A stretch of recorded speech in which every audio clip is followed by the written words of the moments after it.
શ્રી ગણેશાય નમઃ. મિત્રો, આપ જોઈ રહ્યા છો યુટ્યુબ આપણી ચેનલમાં તમારું હાર્દિક સ્વાગત છે. અને આજે આપણે સાંભળીશું આસો માસની કૃષ્ણ પક્ષ એકાદશીની કથા.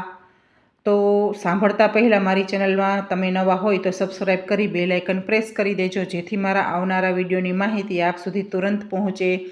બોલો કૃષ્ણ કનૈયા લાલ કી જય. ધર્મરાજ યુધિષ્ઠિર બોલ્યા, હે ભગવાન, હવે તમે આસો માસની કૃષ્ણ પક્ષની એકાદશીની કથા સંભળાવો. આ કથાથી કયું ફળ મળે છે તે કહો. શ્રી કૃષ્ણ ભગવાન બોલ્યા, હે રાજન, આસો માસની કૃષ્ણ પક્ષની એકાદશીનું નામ રમા છે. આ વ્રતના પ્રભાવથી સમસ્ત પાપ નષ્ટ થાય છે. તેની કથા હવે હું તમને સંભળાવીશ. પ્રાચીન કાળમાં મુચુકુંદ નામનો એક રાજા હતો. તેના ઇન્દ્ર, વરુણ, કુબેર, વિભીષણ આદિ મિત્ર હતા. તે સત્યવાદી અને વિષ્ણુ ભક્ત હતો. તેનું રાજ્ય નિષ્કટંક હતું. તેને ચંદ્રભાગા નામની ઉત્તમ પુત્રી હતી. તેનો વિવાહ રાજા ચંદ્રસેનના પુત્ર શોભન સાથે કર્યા. એક સમય જ્યારે તે પોતાના સાસરામાં હતી ત્યારે આ એકાદશી આવી. ચંદ્રભાગા વિચારવા લાગી કે એકાદશી નજીક આવી છે, પણ મારા પતિ અત્યંત કમજોર છે, તેથી વ્રત ના કરી શકે. પણ મારા પિતાની કડક આજ્ઞા છે. જ્યારે દસમ આવી ત્યારે રાજ્યમાં ઢંઢેરો પીટાવ્યો. એ સાંભળી શોભન પોતાની પત્ની પાસે ગયો અને બોલ્યો કે, હે પ્રિય, તમે મને કોઈ ઉપાય બતાવો, કારણ કે વ્રત કરીશ તો અવશ્ય મરી જ જઈશ. ત્યારે ચંદ્રભાગા બોલી, હે પ્રાણનાથ, મારા પિતાજીના રાજ્યમાં એકાદશીના દિવસે કોઈ ભોજન કરી શકતું નથી. ત્યાં સુધી કે હાથી, ઘોડા જેવા પશુ પણ ઘાસ, અન્ન, જળ આદિ ગ્રહણ કરી શકતા નથી. પછી અહીં મનુષ્ય ભોજન ક્યાંથી કરી શકે? જો ભોજન કરવા ઈચ્છો તો બીજા સ્થાન પર ચાલ્યા જાઓ. જો અહીં રહેશો તો તમારે અવશ્ય વ્રત કરવું જ પડશે. ત્યારે શોભન બોલ્યો, હે પ્રિય, તારું કહેવું બિલકુલ સત્ય જ છે. હું વ્રત અવશ્ય કરીશ. ભાગ્યમાં જે લખ્યું હશે તે જ થશે. આવો વિચાર કરીને તેણે એકાદશીનું વ્રત કર્યું અને તે ભૂખ અને તરસથી અત્યંત પીડિત થવા લાગ્યો. સૂર્ય ભગવાન પણ અસ્ત થઈ ગયા અને જાગરણ માટે રાત્રિ થઈ. તે રાત્રિ શોભનને દુઃખ દેનારી હતી. બીજા દિવસે પ્રાતઃ પહેલાં જ શોભન આ સંસારમાંથી ચાલ્યો ગયો. રાજાએ તેના મૃતક શરીરના અગ્નિ સંસ્કાર કર્યા. ચંદ્રભાગા પોતાના પતિની આજ્ઞા અનુસાર સતી થઈ નહીં અને પિતાના ઘરમાં રહેવાનું તેણે ઉત્તમ સમજ્યું. રમા એકાદશીના પ્રભાવથી શોભનને મંદ્રાચલ પર્વત પર ધન ધાન્યથી યુક્ત તથા શત્રુરહિત ઉત્તમ નગર મળ્યું. તેના મહેલમાં રત્ન તથા સ્વર્ણના થાંભલા લાગેલા હતા.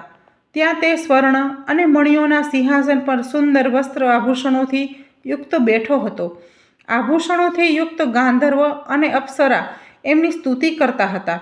એ સમયે રાજા શોભન બીજા ઇન્દ્ર જેવો લાગતો હતો. એક સમયે મુચુકુંદ નગરમાં રહેનાર એક સોમ શર્મા નામનો બ્રાહ્મણ તીર્થયાત્રાના માટે નીકળ્યો. એણે ફરતા ફરતા તેમને જોયા. તે બ્રાહ્મણ પોતાના રાજાના જમાઈ જાણી તેમની નજીક ગયો. રાજા શોભન બ્રાહ્મણને જોઈને ઊભા થયા અને પોતાના સસરા તથા પત્ની ચંદ્રભાગાની કુશળતા પૂછવા લાગ્યો.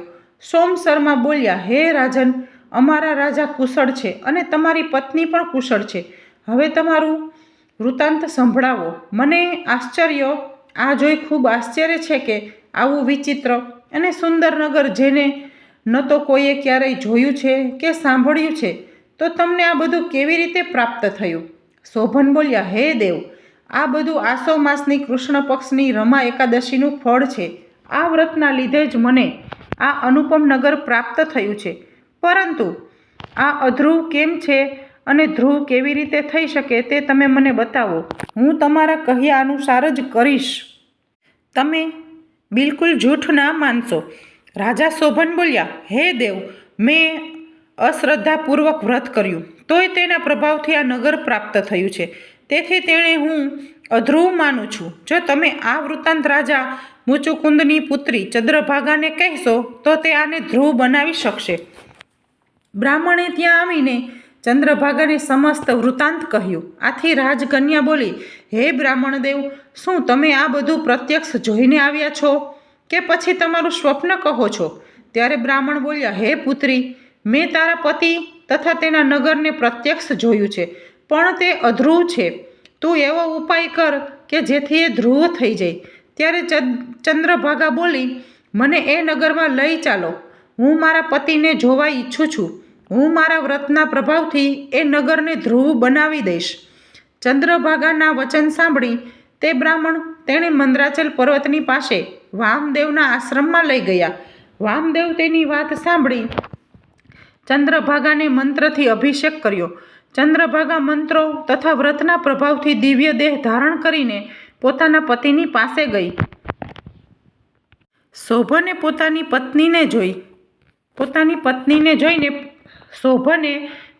પત્નીને જોઈને પ્રસન્નતાપૂર્વક તેણે વામ અંગમાં બેસાડી. ચંદ્રભાગા બોલી, હે પ્રાણનાથ, હવે તમે મારા પુણ્ય સાંભળો. જ્યારે હું મારા પિતાના ગૃહે 8 વર્ષની હતી ત્યારથી હું સવિધિ એકાદશીનું વ્રત કરતી હતી. એ વ્રતોના પ્રભાવથી તમારું આ નગર ધ્રુવ થઈ જશે અને સમસ્ત કર્મોથી યુક્ત થઈને પ્રલયના અંત સુધી રહેશે. ચંદ્રભાગા દિવ્ય રૂપ ધારણ કરીને તથા દિવ્ય વસ્ત્ર અલંકારોથી સજીને પોતાના પતિની સાથે આનંદપૂર્વક રહેવા લાગી. હે રાજન, આ મેં રમા એકાદશીનું મહાત્મ્ય કહ્યું છે. જે મનુષ્ય રમા એકાદશીનું વ્રત કરશે તેના સમસ્ત બ્રહ્મહત્યા આદિ પાપ નષ્ટ થઈ જાય છે અને અખૂટ ધનની પ્રાપ્તિ થાય છે. સર્વ વૈષ્ણવોને મારા જય શ્રી કૃષ્ણ.